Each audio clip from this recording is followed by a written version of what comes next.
ከየት አምጥተው ኮት እንደሚያደርጉ አይታወቅ።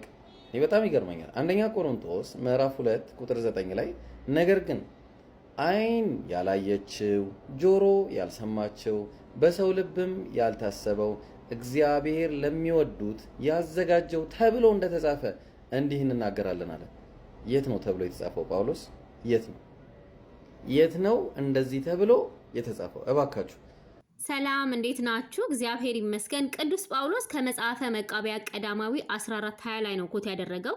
ደስ የምታሰኝ ገነትን ዓይን ያላየውን ጆሮ ያልሰማውን በሰው ልቡናም ያልታሰበውን እግዚአብሔር በሕይወት ሳሉ ደስ ላሰኙት ለሚወዱት ለአብርሃም፣ ለይስሐቅ፣ ለያዕቆብ ያዘጋጀውን ይሰጣቸው ዘንድ ይላል። ስለዚህ ቅዱስ ጳውሎስ ከየት ነው ኮት ያደረገው? ከመጽሐፈ መቃብያን ላይ ነው ኮት ያደረገው። ሙሐመድ እስኬታ ምቶት ነው።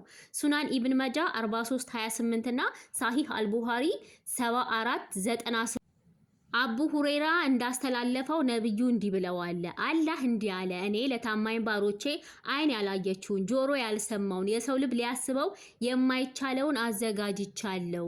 ስለዚህ መሐመድ ይሄንን ከየት አምጥቶ ነው ዓይን ያላየው ጆሮ ያልሰማው የሰው ልብ የማያስበው ያለው? ከየት አምጥቶ ነው መሐመድ?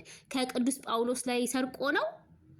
ከቅዱስ ጳውሎስ ላይ ከወሰደ ለምንድን ነው ለቅዱስ ጳውሎስ ክሬዲት ያልሰጠው? ሲቀጥል የቱ ነው ጆሮ ያልሰማው ዓይን ያላ?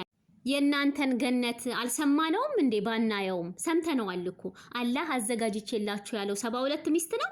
በጃሚያ ተርመዚ 1663 ላይ 72 ሚስቶች በገነት እንደምታገኙ ተቀምጧል። እንዲሁም ደግሞ ጃሚያ ተርመዚ ሐዲሱ ሐሰን ነው 2536 ላይ አንስ እንደዘገበው ነብዩ እንዲያሉ አንድ ሙእምን በጀነት 100 ሰው የወሲብ ጉልበት እንደሚሰጠው። እንደውም ተከታዮቹ እንዴት ይሆናል ብለው ሲጠይቁት አንድ ሰው 100 ሰው ጉልበት ይሰጠዋል ብለዋል። እና ጆሮ ያልሰማው ዓይን ያላየው ይሄ ነው።